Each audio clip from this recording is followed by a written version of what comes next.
크리스텐돔이라는 말이 있습니다. 크리스텐돔이란 말은 기독교 왕국, 기독교 국가 이렇게 해석할 수 있는 말입니다.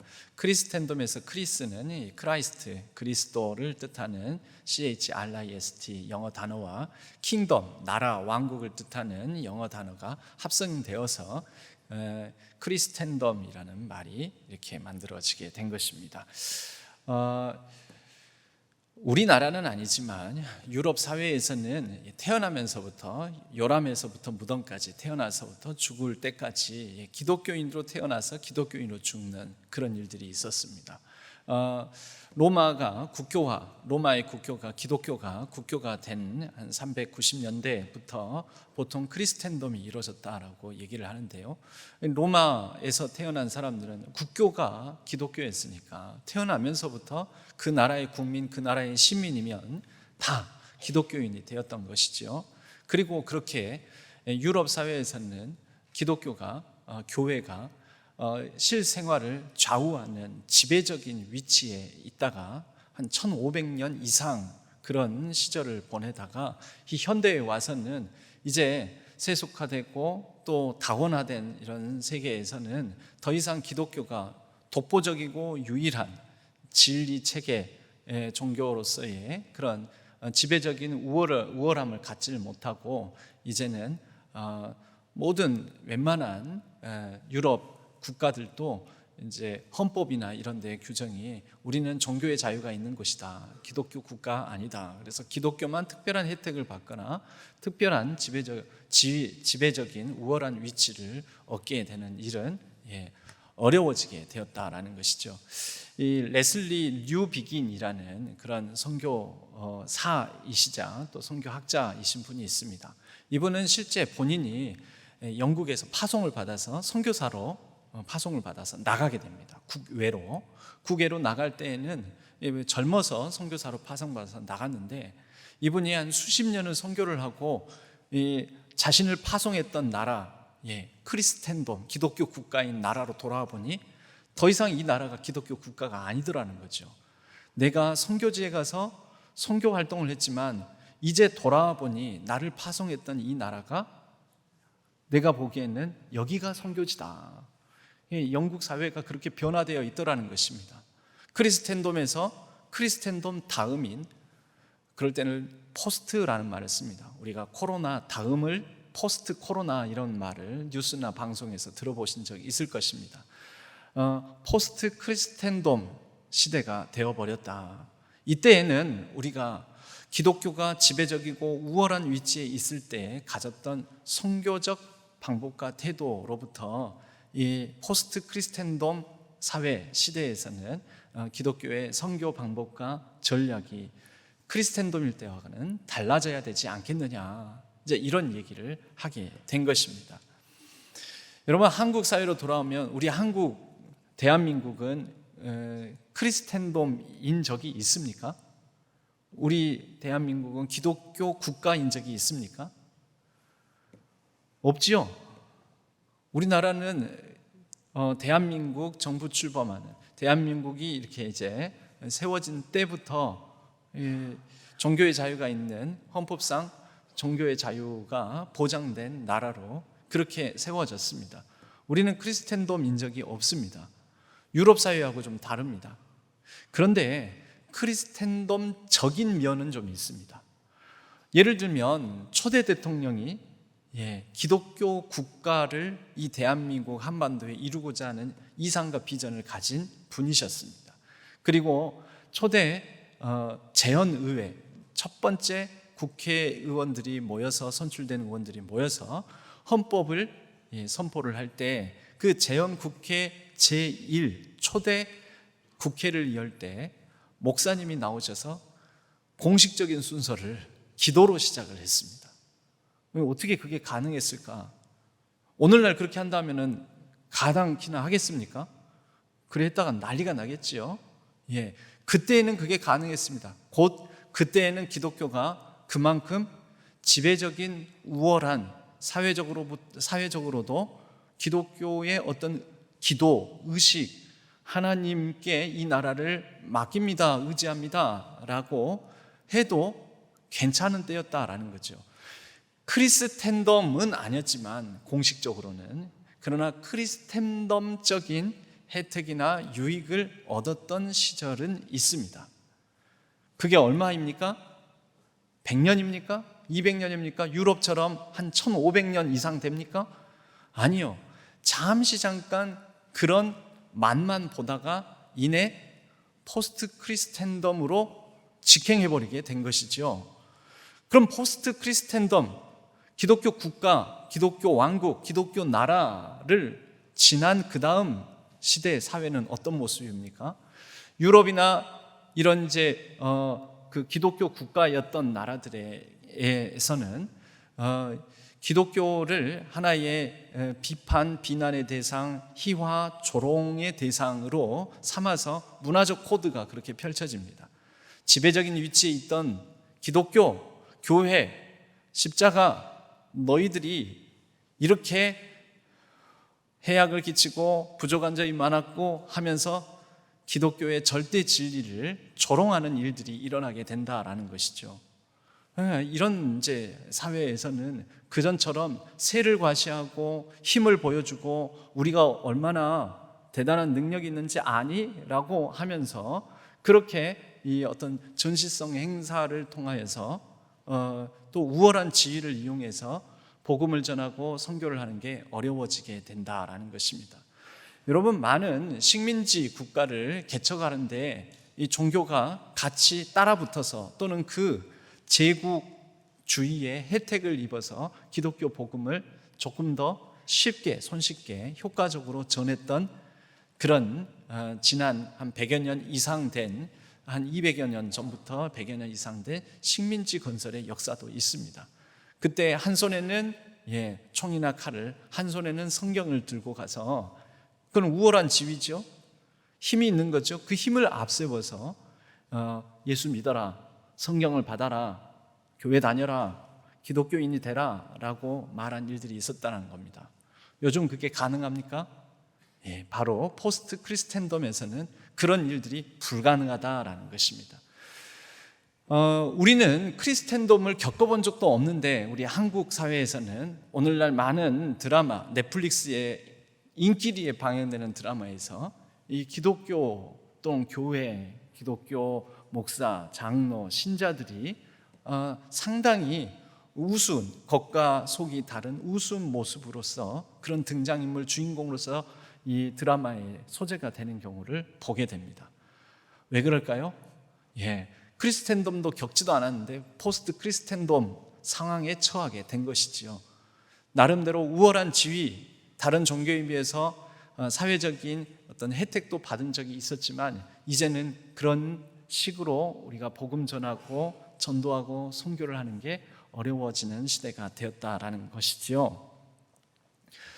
바로 이러한 상황에 대한, 시대에 대한 인식을 바탕으로, 그러면 이런 때에 우리는 그래도 왜 우리가 그리스도인이어야 되고 이런 상황에서도 우리는 복음을 전할 수 있을 것인가, 어떻게 전해야 될 것인가, 전한다면 이런 생각을 해봐야지 않을까 합니다.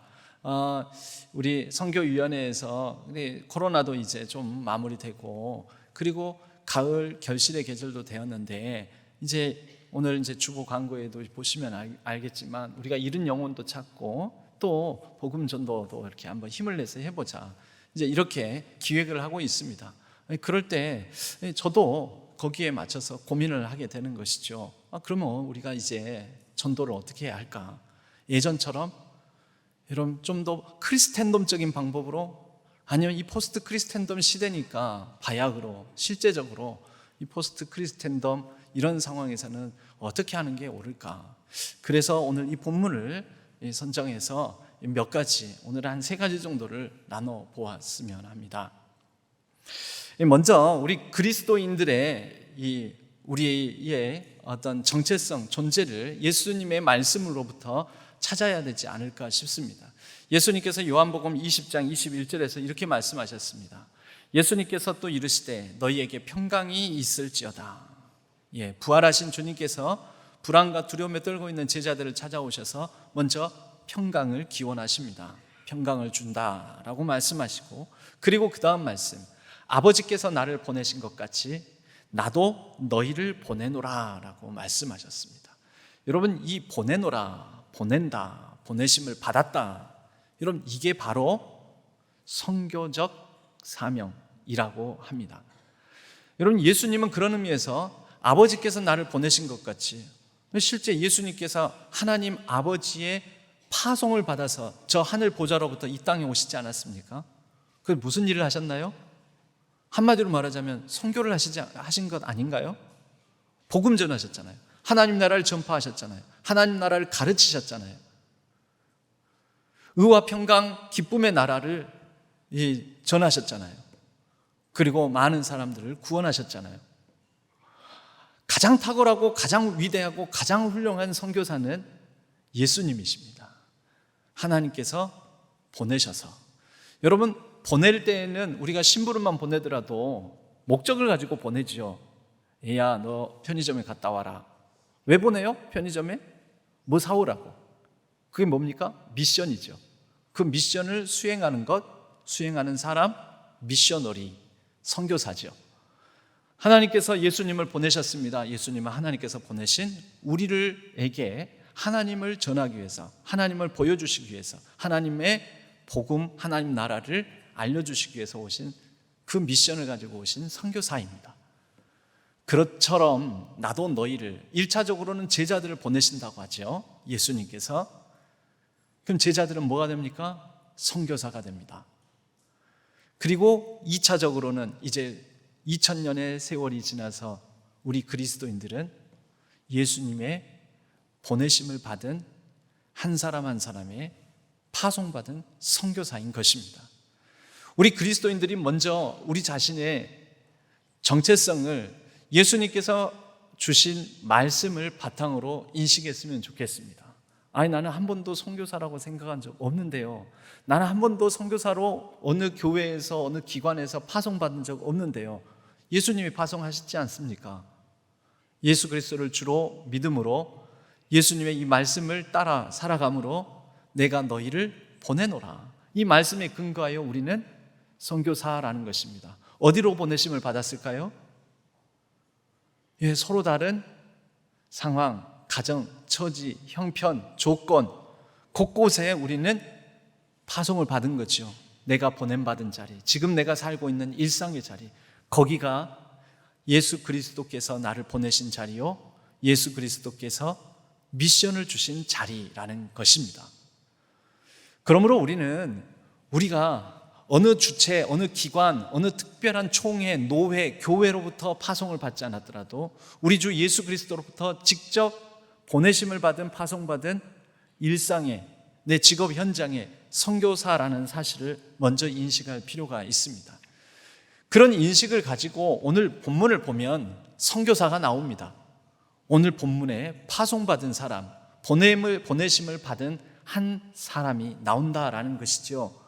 오늘 본문은 열왕기하 5장 말씀입니다. 거기에 주인공은 우리가 잘 아는 이야기로는 나아만 장군이 주인공입니다. 그리고 나아만 장군을 나중에 고치게 되는, 본문 5장을 쭉 읽어 내려가다 보면 이스라엘 땅에 탁월한 선지자가 나오지요. 그런데 이런 우리가 흔히 익숙하게 알고 있었던 이 주인공들 말고 숨겨진 주인공이 있음을 우리는 또 발견하게 됩니다. 2절에 등장합니다. 2절에 전에 아람 사람이 떼를 지어 나가서, 이 떼를 지어서, 이 떼가 어떤 떼입니까?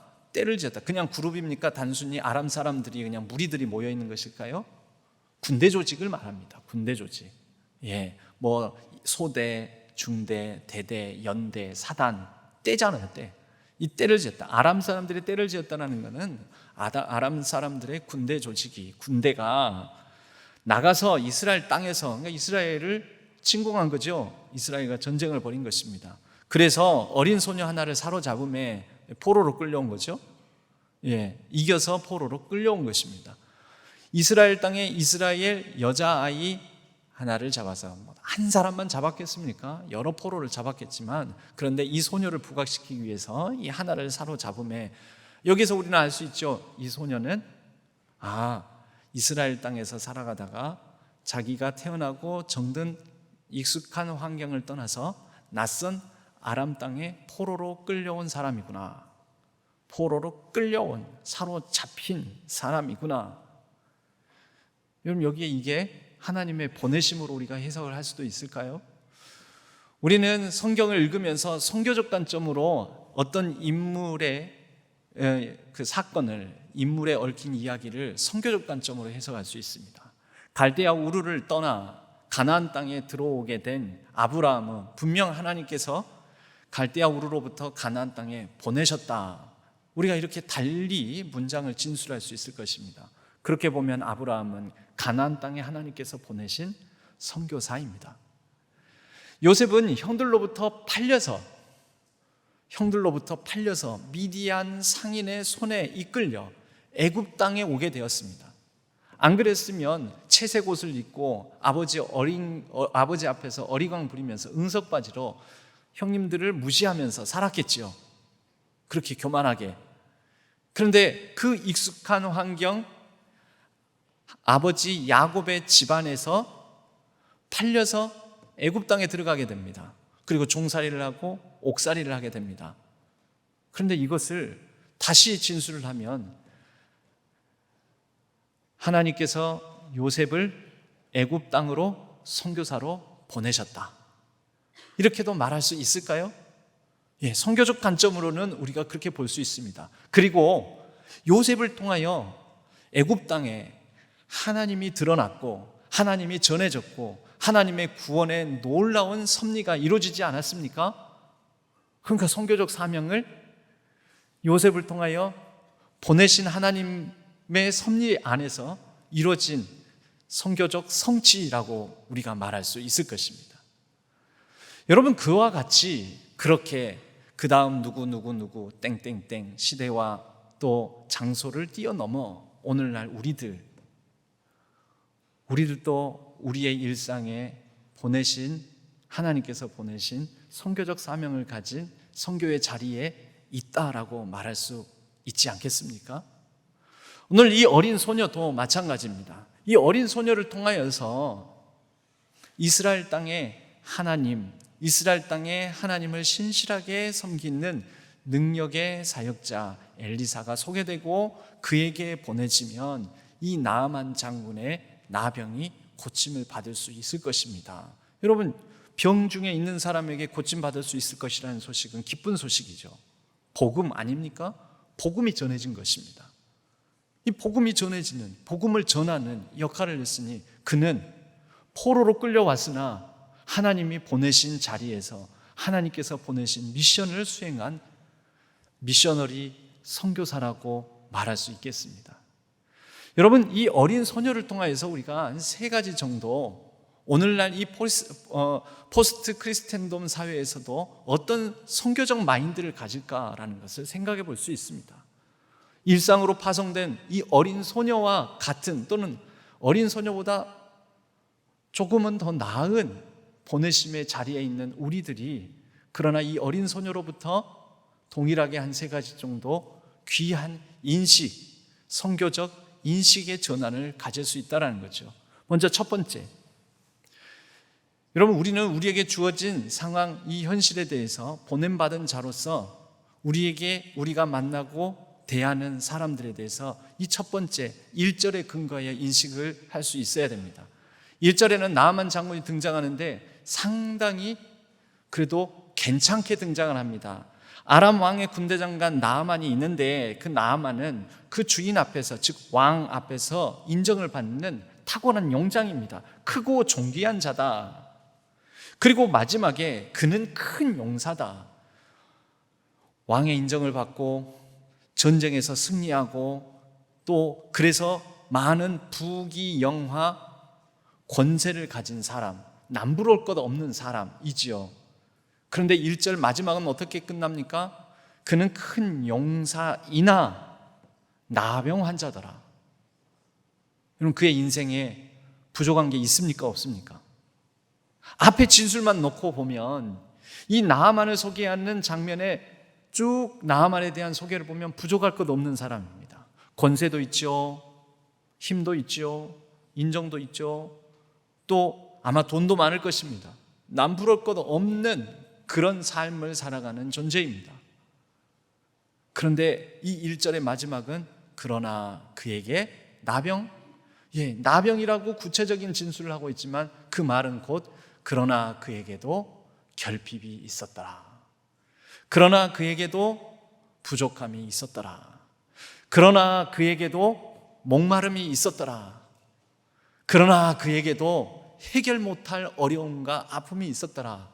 그러나 그에게도 그 많은 권세와 부와 귀가 있었으나 그러나 그에게도 채우지 못할 공허감이 있었더라. 여러분, 그런 진술 아닙니까? 이것이 우리가 가져야 될 첫 번째 선교적 인식입니다. 우리가 대하는 많은 사람들, 부족함 없어 보이는 사람들, 다 가진 것 같은 사람들, 여러분, 그러나 그에게 부족함이 있다. 나에게, 상대방에게, 우리에게 있듯이 우리가 대하고 만나는 부러울 것 없어 보이는 그 사람에게 부족함이 있더라. 여러분, 수없이 많은 인기를 구사하고 또 엄청나게 많은 돈을 벌었던 사람들이 운명을 달리하는, 스스로 목숨을 끊어서 운명을 달리하는 사건들도 보게 되면 그러나 그들에게도 아픔과 공허함과 채우지 못할 해결되지 않은 문제를 붙들고 갈증과 갈망이 있었더라라는 것을 우리는 인식하지 않습니까? 여러분, 이것이 바로 우리가 이 포스트 크리스텐덤, 이미 기독교의 힘이, 기독교의 위세가, 기독교의 위신이 많이 땅에 떨어진 이런 상황 속에서도 우리가 복음을 전하고 복음이 필요한 사람을 만날 수 있는 접촉점이 되겠습니다.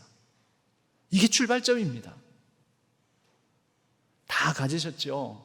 아유, 교회가, 하나님이, 예수님이 뭐 필요하시겠어요? 다 갖추신 것 같은데. 그러나 누구에게든 이 해결하지 못하는 목마른 이런 시대, 이런 사회 속에서도 사람들은 여전히 목마르다라는 것, 그럼 우리가 이것을 놓치지 말아야 됩니다.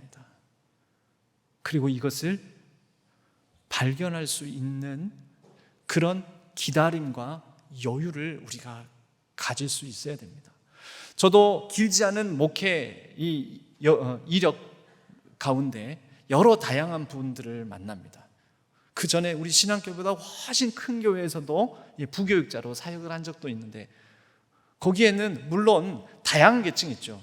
가난한 분들도 있고 연약한 분들도 있지만 또 대단한 분들도 있었습니다. 뭐 누가 봐도 그냥 떵떵거리고 살만한 분들.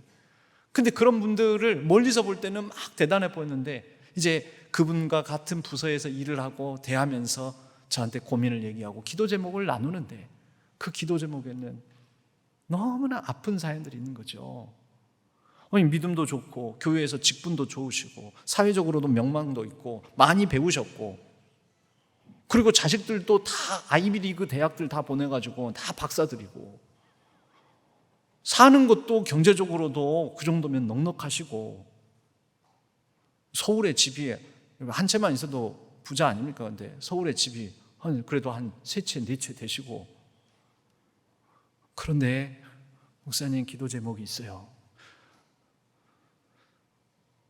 목사님, 우리 아이가 이번에도 자살 시도를 했어요. 둘째 아들이. 부족함 없는데, 제가 보기에는 부족함 없어 보이는데, 이분에게도 해결 못할 어려움이 있구나, 목마름이 있구나. 여러분, 여러 다양한 사연들을 들어보면 우리가 보기에는 다 갖춘 분, 즉 나만 장군 같은 사람들에게 남에게는 말 못할 나병과 같은 그런 문제들을 가지고 있더라는 것이죠. 그래서 느낀 게 있어요. 인생이 사실은 대단해 보이지만, 대단한 인생들도 있어 보이지만 또 인생이 그렇게 크게 다르지가 않구나, 별거 아니구나, 하나님 앞에서 우리는 똑같구나. 그래서 우리에게는 하나님이 필요하고 복음이 필요하구나. 여러분, 이게 접촉점입니다. 여러분은 안 필요하십니까? 여러분 목마르지 않으십니까? 그래서 여러분, 우리는 하나님이 필요하고 하나님을 붙드는 것입니다. 우리가 보내준 자리, 보내신 자리에도 이런 영혼들이 있습니다. 이런 사람들이 있습니다. 우리는 그분들에게 보내신 받은 선교사입니다. 이 어린 소녀는 이 나아만 집에 보내신 받은 선교사인 것이지요. 그리고 그가 나아만의 아내에게 수종드는 그 몸종이었는데 3절에 보면 그의 여주인에게 이르되 그 집에 있으면서 그 집에 목마른 필요를 알게 되었어요. 그러니까 전하게 된 것이죠. 우선은 이렇게 전합니다. 우리 주인이, 즉 나아만 장군님이 사마리아에 계신 선지자 앞에 계셨으면, 그의 신앙입니다.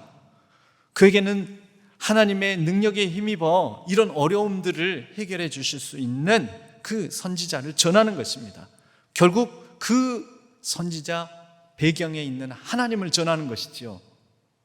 다른 이방신을 섬기는 이 아람 왕국에서 떵떵거리는 지위를 가지고 있는 그 주인 앞에서 지금 나름대로 자기가 할 수 있는 범위 내에서 그러나 담대하게 전하고 있는 것이죠. 선지자 앞에 계셨으면 좋겠나이다. 그가 그 나병을 고치리이다. 고칠 것입니다.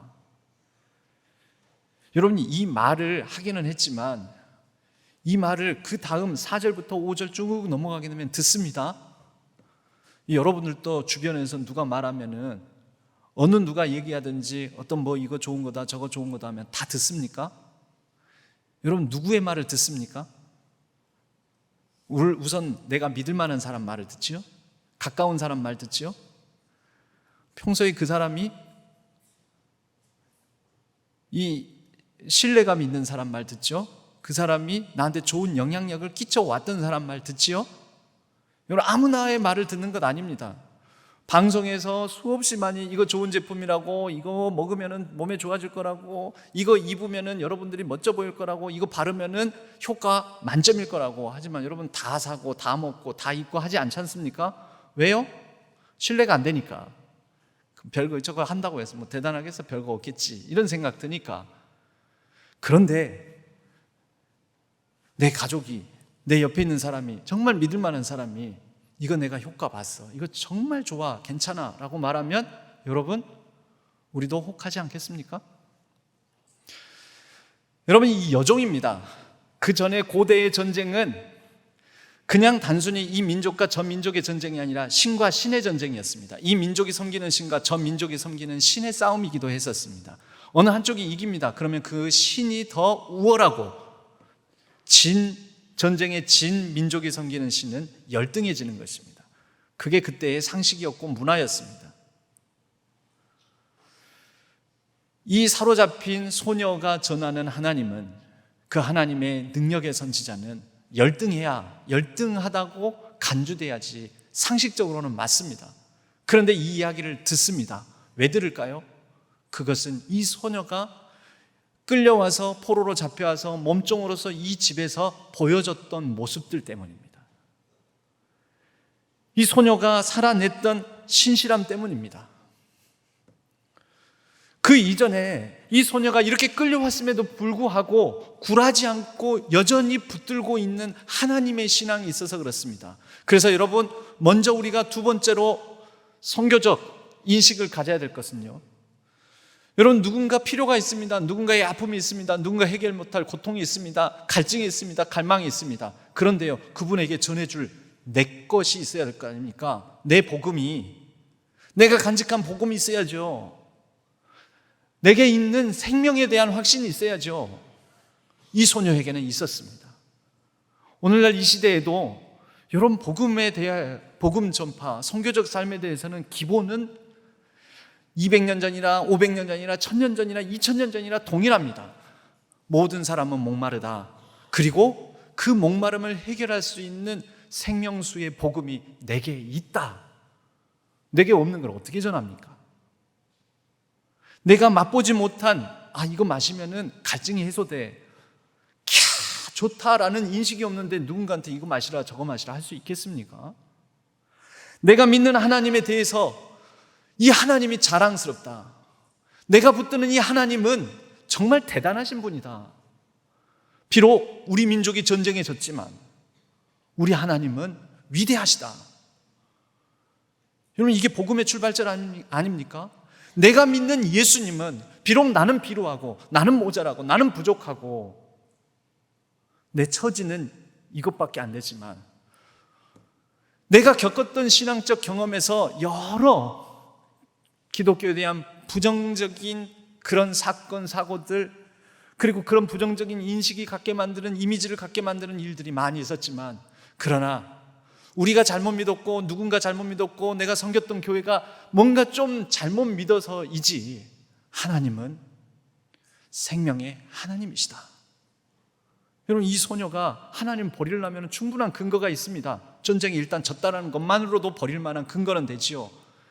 바벨론 포로로 수없이 많은 유대인들이 끌려갔습니다. 여러분, 그들이 하나님을 버릴 만한 충분한 근거가 됩니다. 그런데 놀라운 건 뭔지 아십니까? 우리 기독교의 역사에 가장 놀라운 것은요, 우리 기독교의 경전, 특히 구약 성경이 바벨론 포로 시기에 완성이 됐다라는 것입니다.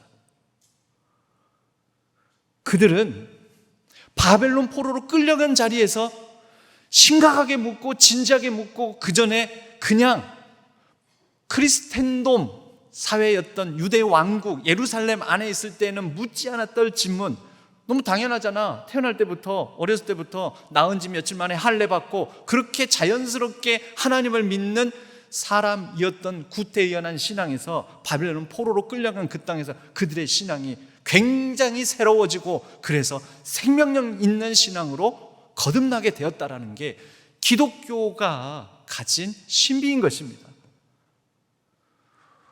로마의 그 엄청난 핍박과 압제치하에서 오히려 기독교의 복음은 더욱더 다듬어지고 더욱더 놀라워지고 더욱더 영향력 있는 종교가 되었다라는 것은 신비로운 일 아니겠습니까?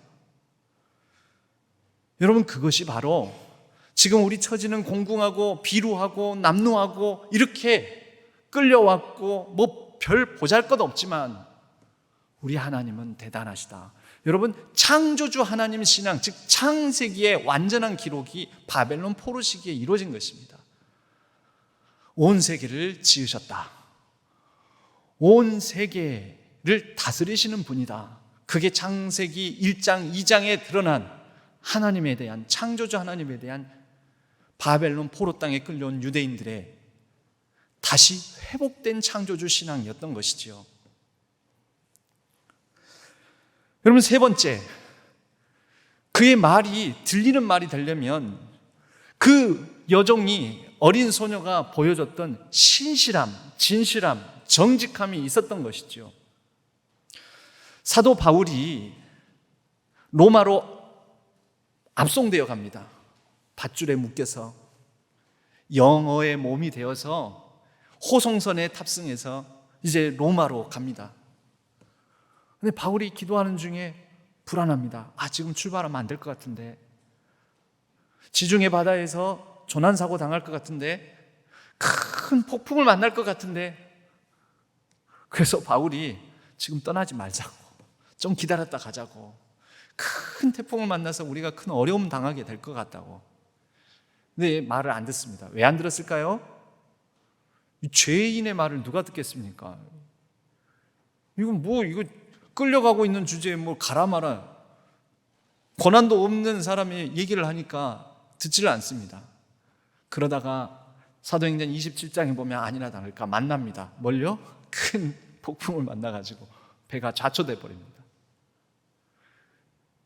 그런데 그러고 난 다음에 이 사도 바울의 말을 듣습니다. 사도 바울이 걱정하지 마십시오. 하나님께서 이 배는 파손되었으나 여러분 모두, 여기에 있는 모든 사람들의 생명의 손상은 없을 거라고 말씀하셨습니다. 놀라운 것은 그 다음부터 말을 듣습니다. 이거는 사고를 당했기 때문에 들었을까요? 그렇죠. 그것도 있겠지만 무엇 때문이겠습니까? 사도 바울이 비록 죄인의 신분으로 끌려가고 있는 중에도 보여준 신실하고 진실하고 정직한 모습들 때문입니다. 그러니까 말을 듣는 거지요. 여러분, 오늘날 왜 교회의 얘기를 그리스도인들의 말을 사람들이 안 들을까요? 왜 내 주변에 내 말을 안 들을까요? 때가 아직 무르익지 않아서일 수도 있고요. 또 내가 신실한, 진실한, 정직함으로 그 사람들에게 들릴 만한, 믿을 만한 얘기를 하는 정도에 이르지 않았기 때문 아니겠습니까?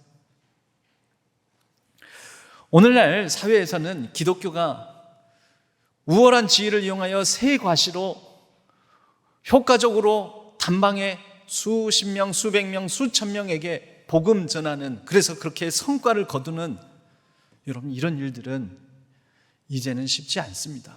일어나지 않습니다. 오직 한 땀 한 땀, 한 걸음 한 걸음 보냄받은 자로서의 선교적 사명을 인식한 일상의 한 분 한 분의 그리스도인들이 신실한 현존을 살아가는 것을 통해서만 하나님이, 예수 그리스도가 전해질 것입니다. 제임스 헌터라는 분은 기독교는 어떻게 세상을 변화시키는가라는 제목의 책을 쓰셨습니다. 그런데 이 책은 내용을 보면 기독교가 어떻게 세상을 변화시켰는가라는 사례를 나열한 게 아니라 기독교가 세상을 변화시키겠다고 해놓고 변화시키겠다고 나섰다가 오히려 얼마나 부작용이나 해악을 많이 남겼는가라는 것을, 그런 사례들을 이 책에서 기술하고 있습니다. 크리스텐돔, 즉 우월한 지배적인 종교의 지배적인 가치로서 기독교가 나서서 그 우월한 힘을 이용해서 세상을 변화시키겠다고, 마치 식민지 개척하듯이 총칼을 들고 다른 한 손에는 성경을 들고 그렇게 변화시키겠다고 했을 때 끼친 기독교의 아이러니, 기독교의 비극, 이것을 담고 있다라는 거죠. 그런데 이 책에서 이러한 해악만 얘기한 것이 아니라 그 책의 내용에서는 대안을 제시합니다. 그 대안이 바로 이 설교 제목으로 삼은 신실한 현존입니다. 신실한 현존. 에레미야는 우리 유대 백성들이, 유대 왕국이 망하고 유대 백성들이 바벨론 포로로 많은 사람들이 끌려갈 것이다 얘기합니다. 망할 것이다. 우리는 망할 것이다. 그런데 그 말만 한 것이 아니라 예레미야 29장 4절에서부터 하나님의 말씀을 이렇게 전합니다. 29장 4절, 만군의 여호와 이스라엘의 하나님께서 예루살렘에서 바벨론으로 사로잡혀 가게 한 모든 포로에게 이와 같이 말씀하시니라. 여러분 잘 문장을 보면 사로잡혀 가게 한, 누구에 의해서? 하나님에 의해서. 그러므로 바벨론 포로로 끌려간 그 사람들은 하나님이 보내신 자들인 것입니다. 하나님께서 사로잡혀 가게 하셨으니까 하나님이 주어고 명령권자 하나님이시고 하나님께서 보내신 거죠. 그들에게 하나님의 말씀을 이렇게 전합니다. 5절부터요. 너희는 집을 짓고 거기에 살면서 텃밭을 만들고 그 열매를 먹으라. 바벨론 땅에서 막 몸부림치면서 빠져나오려고 하지 말고 거기에서 살아라라는 것입니다. 아내를 맞이하고 자녀를 낳으며 너희 아들이 아내를 맞이하며 너희 딸이 남편을 맞아 그들로 자녀를 낳게 하여 너희가 거기에서 번성하고 줄어들지 아니하게 하라. 보내심 받은 자리에 대한 사명, 미션을 말씀하시는 거죠. 그리고 7절, 너희는 내가 사로잡혀 가게 한 그 성읍, 어디입니까? 바벨론 제국. 바벨론 제국의 평안을 구하고 그를 위하여 여호와께 기도하라. 이는 그 성읍이 평안함으로 너희도 평안할 것입니다. 한마디로 말하면 뭡니까? 신실한 현존의 삶을 살아라라는 것입니다. 오늘날 우리도 어떤 면에서는, 어떤 이 상황에서는 포로로 끌려온 것 같은 상황이 있습니다. 뭔가 사로잡힌 듯한 상황이 있습니다. 뭔가 얽매인 듯한 상황이 있습니다. 원치 않는 상황들이 있습니다. 그러나 그 상황에서 어떻게 살라고요? 평안을 구하고 평안케 된 내가 선 자리, 내가 있는 이 자리가 평안케 됨으로 인하여 함께 평안을 누리라라는 것입니다. 신실하고 진실하고 정직하게 씨앗을 뿌리며 그리고 텃밭을 만들고 일구며 그 가운데서 살아라. 신실한 우리의 현존을 통하여 그 보내주신 현실의 삶에 내가 살아가는 모습을 통하여, 내 존재하는 방식을 통하여 하나님이, 예수님이 드러나게 될 것이다 라는 것입니다. 우리는 복음을 힘을 가지고 전하면 잘 효과적으로 전할 거라고 착각합니다.